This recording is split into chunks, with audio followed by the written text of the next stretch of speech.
Right, time for the main course. So, here's your main shaft. Remember the fourth gear is on the end of the primary pinion, so that's sitting in the bell housing. Or in the box down there, waiting to be done.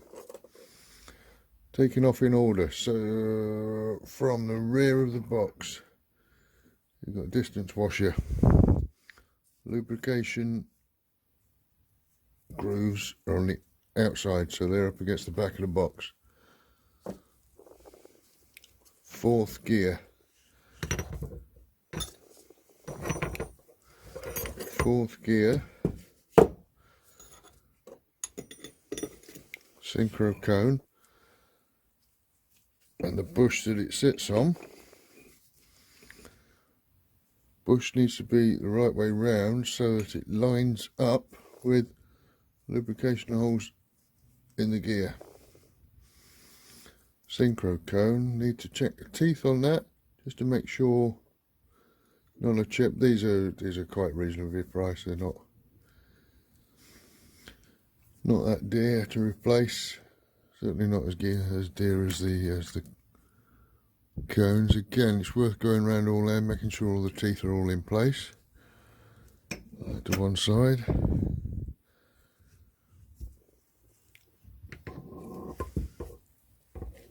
Second and third, no, first and second synchro box. There's springs and ball bearings inside these little blocks. One thing you don't want to do is take that apart, because one of them will take your eye out if it comes. Yeah, trust me. And they're not the easiest to put back. Remembering which way round that goes.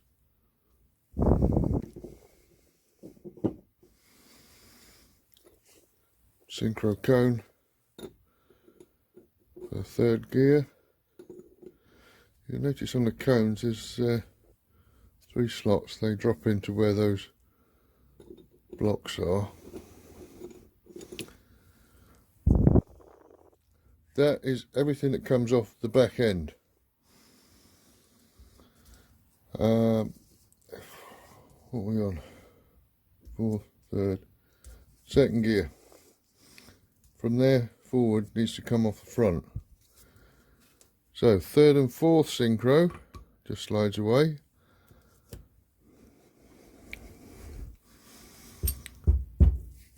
In there, I've already taken it out on this one, but there is the worst circlip you ever wish to meet to try and get out. I've already popped that one out. I've not quite took this apart yet, so we'll see what happens.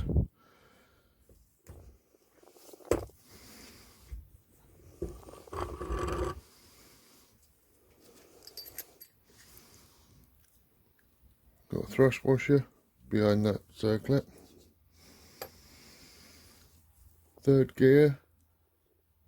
Again, I'll get that cleaned up, get the rust cleaned up, and I usually use pipe cleaners to poke the holes out just to make sure the lubrication's right.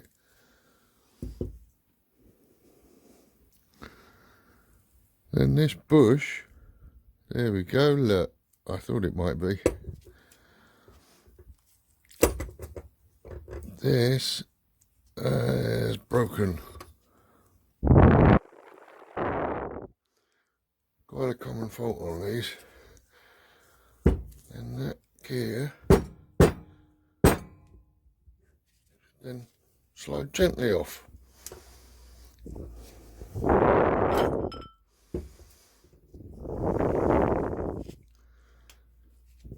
Yeah, bush is seized in there, that's where it's broken off. Hopefully that's why this gearbox was making a bit of noise. I'll find out when I put it back together. Washer. And you've got 2 pins. Can you see them in place? One's for the stop the washer, and the other one locks up the back of that bush. And we'll get all this cleaned up. Just a note on that bush, that bronze bush. The original, which is, there you go, part number, if you want to. They are still available. I personally like to do like for like, but that's just me. You can see you've got a bigger groove at the back. So that's the way it goes on. That sits in there with your gears spinning on the outer of that. That has been, depending on which diagram you're looking at, superseded by, if I can get the box open, that's the rear, 4076.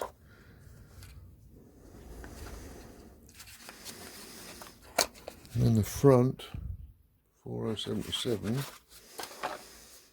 I'll put that the right way around with the pen forward. They obviously realised after the early boxes started doing this, there was no need to make it in a single bush. But these are still available, and I've got one, so I might as well put it in. But if you're buying new and they're not available, that's your superseded bush in 2 parts. Can't break them. Well, that's a strip down of the bits. I'll get that all cleaned up, put it back together, and pick it up again when I do the lay shaft. Lay shaft and the reverse gear. There's not a lot to be said on this really. Lay shaft's in mostly one piece. You've got the primary drive at that end. I can get it on without looking too stupid. Obviously I can't. There we go. Distance piece on front. And that's it. It's all in one piece, apart from that gear at the end. Just in case, clean it up, make sure your teeth are in good order.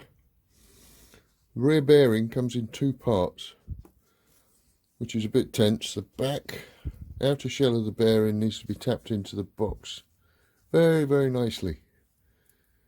I've already done that, I'll show you in a bit. And I tapped that in with a bronze rod so that I didn't make any damage to the bearing. There's no other option on it, you've got to tap it in. Also put a new bearing in, the main bearing in the box. The lay shaft bearing has to be put on the right way around, so on the inside, if you can see it, you've got a, can't get the focus right, outer shoulder on one side of it and not on the other. So that's got to go onto the shaft that way, with that shoulder up against the end of the lay shaft. And that's it. That's all you can do.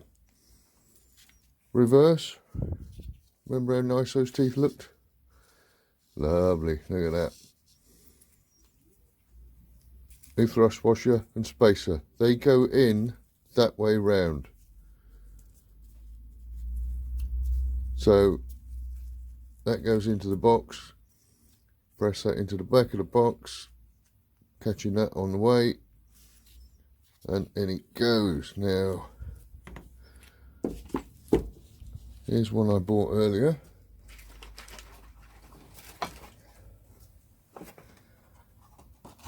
Look, don't get jealous.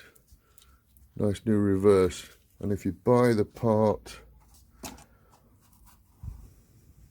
FRC 1810, it comes complete with the inner bearing, circlips, and all the gubbins that goes with it. So when that goes in the box, make sure it goes in that way round. I'll grease up that bearing before I put it in. Make sure it goes in that way round, or when you come to put your selectors in, you will swear a lot and have to take it all apart again. Right, I'll press that bearing on and we'll start putting things back into the big box. This is not going to be the easiest thing to film, and apologies for the heavy breathing, but the phone's right in front of my face. New oil seal in the back, and reverse pin's been driven in. Remember to get in the locator dog in that little groove.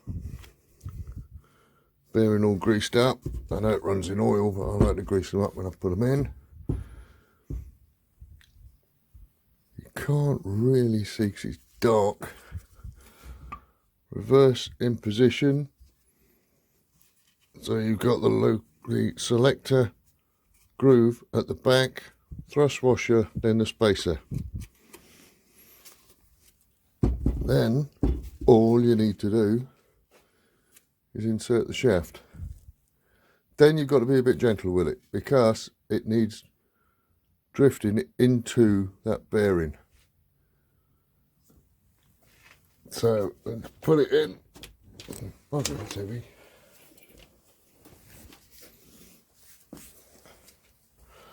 Remembering that rear spacer needs its lubrication grooves to the rear,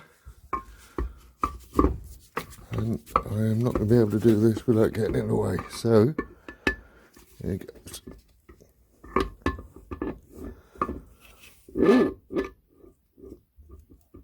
And slide it in to the point where it needs beating. You do need to jiggle that reverse gear a bit.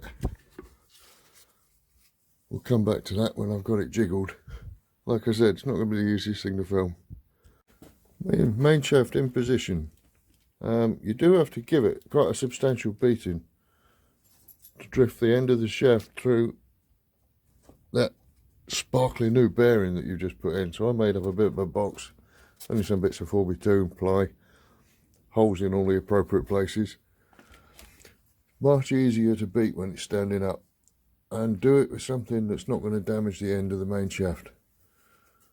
Otherwise you're going to be up Clear Street trying to mackle things together again and clean it up. You know when you're getting close or virtually in position because the light's bad, you can't see it really, but you can. I wonder if I can light that up.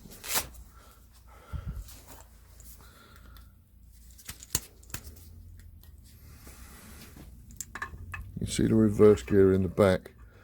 That should line up pretty level with that second. I'm getting all my numbers mixed up today. Or is it discalculate? With the first second synchro box, because that's the bit that drives the reverse when it's been pushed into gear. When it's at the back like that, it's in gear. So if that lines up, you've got the main shaft in pretty much all the way. Then all that's needed is put the main shaft in. That doesn't need as much force, and followed by the bell housing and the tricky bits, putting that on, and again jiggling, very very technical word, the gears at the front end of the shaft. So I'll put the lay shaft in and I'll get everything ready for the next bit.